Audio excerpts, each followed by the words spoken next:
Let me just mention something when I'm in the right frame of mind, when it's in my mind.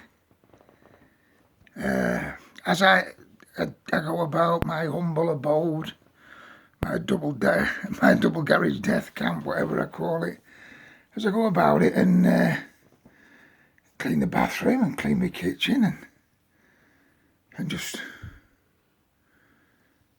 get a buzz or a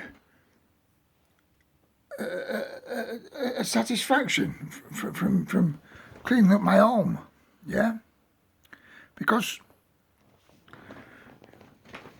the damage that you're left with after what I was in, basically 5 years without a home, my privacy taken away from me by being dumped on my mother's fucking settee most of the time, her privacy being taken away from her, you know, until her deathbed, yeah, by me being there, you know. So what I'm saying is, I appear to have a problem at the moment with people, certain people. I'm not going to, this includes friends, family, you name it, yeah? Basically friends and family who think that, you know, not just turning up at any moment, but almost like suggesting when they will arrive. I don't deal with lastminute.com stuff anymore. My coping mechanism doesn't allow me to deal with sudden changes to my peace and quiet. I now, for the first time in 6 years, have peace and quiet. Just me and Big Zooms, yeah. Whenever we want to shut that door, shut those curtains, not answer that door, we have something we lost for 5 years. Now, I was living independently at 19 years old, 20 years old. I did visit my parents on a regular basis and such as that, and my family. But I had a place of my own for many years. Well, from the age of 23, 24, I had a place of my own that was always there. Even when I had other relationships, I still kept the place just for my own peace of mind. So what I'm trying to say is, through the eviction and through the likes of, you know, being homeless for 5 years, you lose. I don't know whether it... Well, you're not as sociable as you were. And that's nothing to do with age or fuck all. A lot of old people love visits. This is to do with the lack of fucking peace and quiet you've had. The lack of privacy you've had.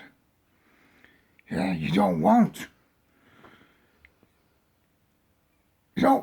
Especially you don't want people turning up at last minute. There are a few family members that I talk about here, and when I say my son, my sister, brother-in-law, yeah, my son's girlfriend, they don't even come into it. They are welcome anytime, middle of the fucking night, whatever. There's odd friends that are welcome also like that, but not every fucking week, or, you know, two, let's just say, lastminute.com. You know, they know who they are. Then I've got good friends who I'll always fucking be there for them when they need me. But I'm not saying this in a sense to say I don't want A, B, C or D visiting me. Any one of my friends is welcome to come and visit me. What I'm saying is, I don't find it as easy as I used to actually welcome people. Yeah, it's almost as though there's been a certain damage caused through what went on. Probably a damage that the people who involved in it, from Gateway Housing Association to Preston City Council to the courts, don't even consider when they give someone, in my case, an hour to leave their home, a week or whatever. You know, these arseholes, as I call them, just basically presume that Jack, Jill or John will find somewhere else eventually, and that this little lesson they've been taught will make them X, Y or Z. Well, I can tell you, dickheads, yeah, it does just the opposite. It leaves you severely damaged. Damaged to the extent that you'll never deal with anything the way you used to deal with it in the past. And you'll never deal with anything again in the future like you've dealt with it. You know, like you're expected to deal with it. Don't ever, any one of you people, think I could deal with another situation like that the way I dealt with the last one. When I had I just lost my father within weeks. My mother was severely traumatised. I had a young fucking dependent child, even though you classed him as non-dependent because he had a job at 18 years old, 17 years old. Sorry. I don't ever think I would deal with anything like that. Or you can deal with anything like that again, the way I did by just wandering the streets for 5 years, applying for housing, X, Y and Z, and finding nothing until I eventually got, more by luck than judgment, back to my roots where I wanted to come from and in a beautiful part of the world. But yeah, that just popped in now because this has been mulling over in my mind for days, and it does continually. You know, it's the fear of the knock on the door. It's the nightmares that I believe I get a knock on the door or someone trying the window. These all relate to what went on. It's a damage that's been caused that really some fucker should be held responsible for it. It's more of a fucking psychological damage than any kind of physical damage of throwing someone on the streets or depriving them of a roof over their head. I'm just grateful that I'm around to tell this story of the differences it's made to me. What kind of physical fucking damage it's done, I'm totally aware of. Well, I'm not totally aware of, to be honest, because you don't know what it does to your organs. You don't know what it does to your mind. You know how you're different than you were previous. But it's just something that needs to be put out there. That these fuckers, this Tory scum and Labour scum amongst them, because it was Labour fucking council who evicted me. Yeah, and I had a big hand in my eviction, Preston City Council. Yeah, I'm not forgetting you. No, none of you, you know what I mean? MPs, Labour MPs, yeah? Sir Mark Hendrick, yeah? Cheers for all your fucking help. But yeah, the damage is done, and the damage is irreversible. Yeah, and it crops up every single day of your life, whether it's a knock on the door, yeah, whether it's a fucking letter, whether it's a fucking email these days. And you're always very, very... There's obviously some kind of fucking, like, probably post-traumatic stress disorder involved in it, in my case, and probably every other case of eviction. Because let's be honest, you know, it's probably the last thing anybody wants to happen to them.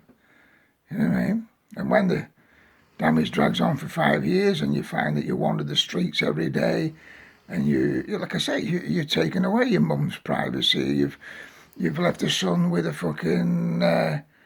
well, my son has had a fantastic fucking strength of fucking will to travel the world during this period, but I'm quite sure in his mind, you know, it's upset him and upsets him just how I've been affected by it. But, you know, people need to know this. This is something that needs to be put out there, yeah? That it's fuck all to do with material things, because we have a government now and we have a fucking high percentage of our population who believe everything in his life is about fucking material this and material that. I've just been reading about a guy on there, you know, who writes a wonderful story, and I know his fucking granddad personally, as he says, oh, you know, I was told I wouldn't get anywhere and now I have. He's got a picture of his new story home there and his girlfriend and his business that's running. Don't ever think that can fucking stay like that forever, my son. I love your granddad dearly and I like you. But believe me, things like that can be a fucking burden that can bring you to your fucking knees in the end. At the same time, yeah, you stay strong and you're a strong-willed man and I don't expect you to get damaged, but I Did never expect myself to become damaged from what went on in my case. And I haven't fucking spent the last 6 years talking to this fucking phone every day for no reason other than to let people know just how I feel on a daily basis and how much fucking trauma and distress it causes to people. Yeah, and how it doesn't go away. And you're afraid for the next time someone flicks a button or fucking crosses a fucking box to say, you know, whether it be a brown envelope coming through the door, whether it be an appointment, you know, to see fucking, whether it be Atos, Capita, whoever else, your own doctor. Don't ever think you're going to deal with it as you've dealt with it in the past. In fact, I'll tell you something, you don't know how you're going to deal with it. You haven't a fucking clue. It's almost as if survival kicks in. Yeah, you feel as though you're under threat. You feel as though, it's the old term, isn't it? Fight or flight, isn't it? And on many occasions I feel like running. I do. I'm past fighting and I just feel like running. And you feel like running and you feel like fucking hiding yourself in a fucking corner away from what you consider to be your enemy.